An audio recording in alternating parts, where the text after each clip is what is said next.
अस्सलाम वालेकुम वरहमतुल्लाहि वबरकातुहू। आज कुछ बात करेंगे श्रिम्प या झींगे से मुतालिक। इसका तारुफ देना मकसूद है।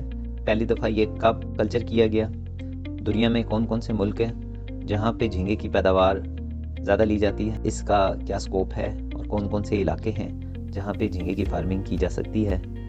इसके बाद की जो वीडियोज़ होंगी उसके अंदर जो हमारा पंजाब है वो किस तरीके से इसके अंदर क्या नई जिद्दतें लेके आ रहा है। चूँकि नया कल्चर है, पाकिस्तान ने स्टेप इन कर लिया इसमें, तो क्या क्या इनिशिएटिव लिए हैं गवर्नमेंट ने वो आप लोगों से डिस्कस करेंगे। तो सबसे पहले मैं आपको बताना चाहूँगा कि श्रिम्प है क्या।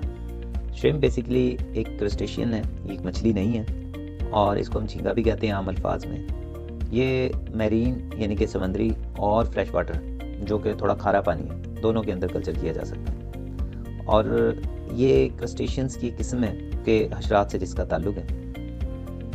समुद्री श्रिम्प को 1970 में पहली मरतबा कल्चर किया गया था और उस वक़्त मगरबी यूरोप, जापान और अमेरिका में इसकी काफ़ी मांग थी।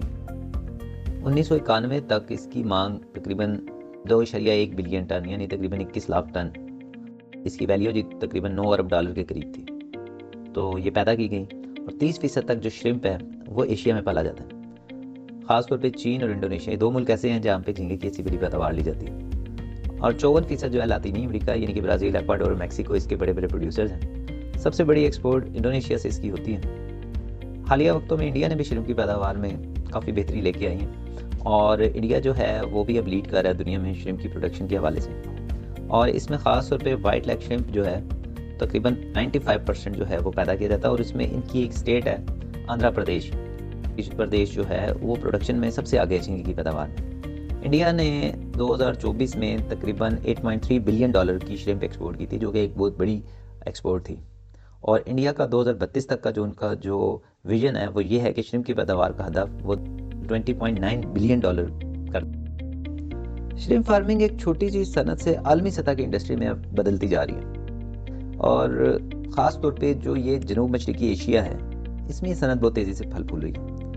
पहले तो रवायती तरीके से श्रिम्प की पैदावार जो ली जाती थी, लेकिन डेफिनेटली वो पैदावार इतनी ज़्यादा नहीं थी कि अब जो जदीद साइंटिफिक जो बेसिस हैं उसके ऊपर काम हो रहा है। कम जगह से ज़्यादा पैदावार का हसूल यहाँ से मुमकिन बनाया जा रहा है और इसका ब्रूड स्टॉक जो है वो भी सारी दुनिया के अंदर अब उसकी भी शिपिंग हो रही है। ब्रूड स्टॉक से मुराद ये है कि बड़े साइज़ का जो श्रिम्प जिससे अंडा बचा लिया जा सकता है, उसको सादे से अल्फाज में अगर मैं कहूँ तो 2 स्पीशीज़ इसमें इंपॉर्टेंट है। जो श्रिम्प की है वो मैंने जैसे पहले भी बताया कि वाइट ये जो लिटोपिनस वेनमाई है ये, और दूसरा जो है वो प्रॉन है, लेकिन उसकी जो जायंट टाइगर प्रॉन जिसको हम कहते हैं। बहरहाल हमारा जो हमारी गुफ्तगू का महवर है वो बेसिकली ये वेनमाई है, क्योंकि पाकिस्तान में सिर्फ वेनमाई ही जो है वो हो रहा है।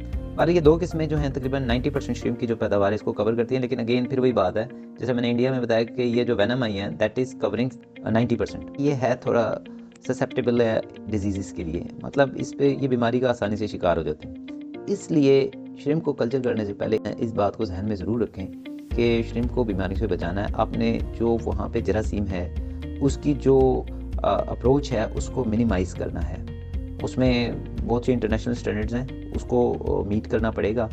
तो अब उसको अगर आप जहन में रखते हैं तो जब आप कोई भी चीज़ है जब आप कम जगह के अंदर पालते हैं तो फिर बहुत ज़्यादा चांस होता है कि उसमें वो बीमारियां उसका आउटब्रेक हो जाए। हम लोग बाद में भी श्रिम्प की कुछ चीज़ों को डिटेल में डिस्कस करते रहेंगे और इसकी जो वीडियोस हैं मैं थोड़े थोड़े वक्फे से बनाता रहूँगा और जो पाकिस्तान में जो काम हो रहा है उसके ऊपर भी हम लोग रोशनी डालते रहेंगे और कहाँ से आपको मदद मिल सकती है वो नंबर्स भी मैं आपसे शेयर करूँगा। और फिशरीज डिपार्टमेंट पंजाब जो है वो इसके अंदर काफ़ी ज़्यादा काम कर रहा है, उस काम का अहाता करना भी मेरा मकसद है। तो नेक्स्ट वीडियो के अंदर फिर हम दोबारा डिस्कशन करेंगे। तब तक के लिए अल्लाह हाफिज़।